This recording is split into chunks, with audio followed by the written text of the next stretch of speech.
There's a rule my grandmother always told me: never eat from the pot at midnight.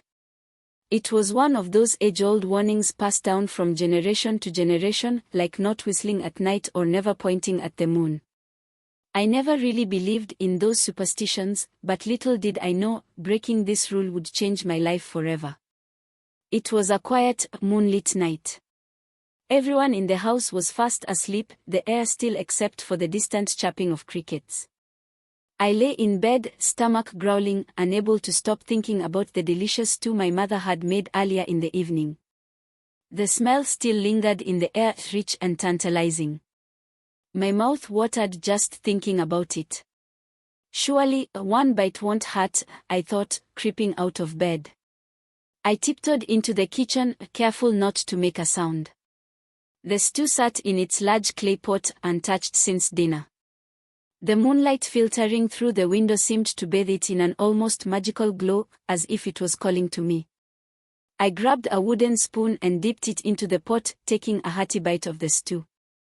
It was even better than I remembered. Satisfied, I turned to go back to bed, but as I took my first step away, the loud creaking noise echoed through the house. My heart pounded in my chest. I froze, waiting for someone to wake up, but the house remained silent. Relieved, I set the spoon down, but just as I was about to leave, something strange happened. The air in the kitchen grew thick, almost heavy, and I felt a cold breeze sweep across the room, even though the windows were closed. Before I could react, a shadow appeared in the corner of the room. It was faint at first, just a flicker, but soon it grew into a large figure, tall, with glowing red eyes and a voice like the wind blowing through dry leaves. I stood frozen, spoon still in hand, as the figure emerged from the shadows. "You have broken the rule," the figure whispered, its voice deep and cold. "The rule that has been kept for generations." I stammered, trying to speak, but no words came out.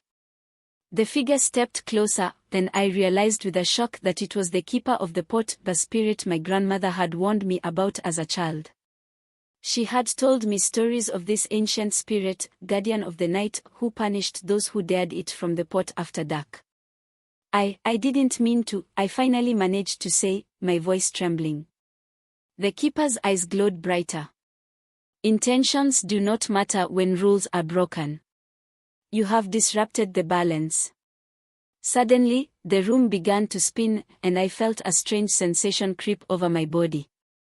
My hands shook, and my legs felt weak. The keeper raised its hand, and before I knew it, I was falling deeper and deeper into darkness. When I woke, it was still midnight, but something was terribly wrong. The kitchen was the same, but different.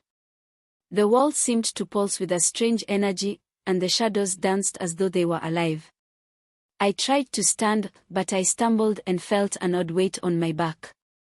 Looking down, I gasped. My body was shrinking.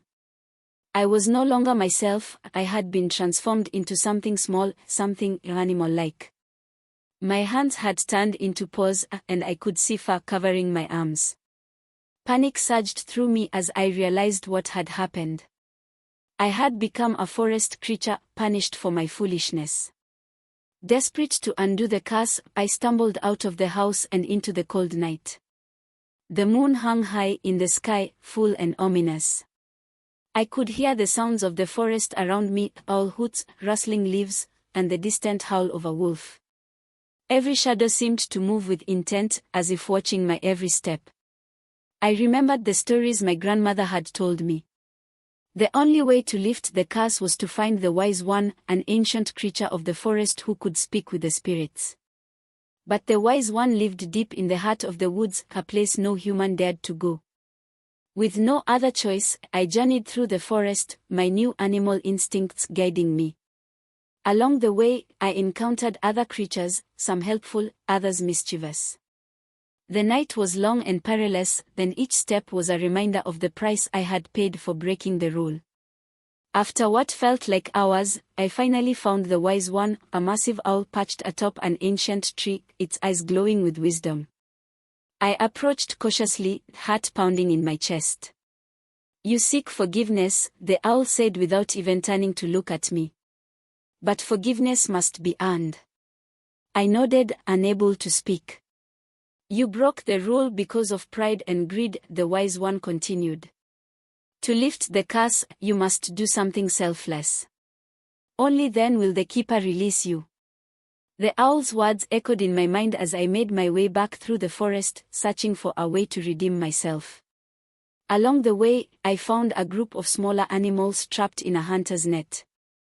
Without hesitation, I helped free them, my small paws working swiftly to untangle the ropes. As the last animal scampered away into the night, I felt a warmth spread through me.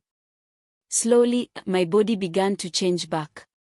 My paws turned into hands, my fur disappeared, and I stood once more as a human. The curse had been lifted. I returned home just as the sun began to rise, grateful to be myself again. From that day forward, I never ignored my grandmother's warnings, and I certainly never ate from the pot at midnight again. Moral of the story: pride and greed can lead to trouble, but selflessness and humility can pave the way to redemption.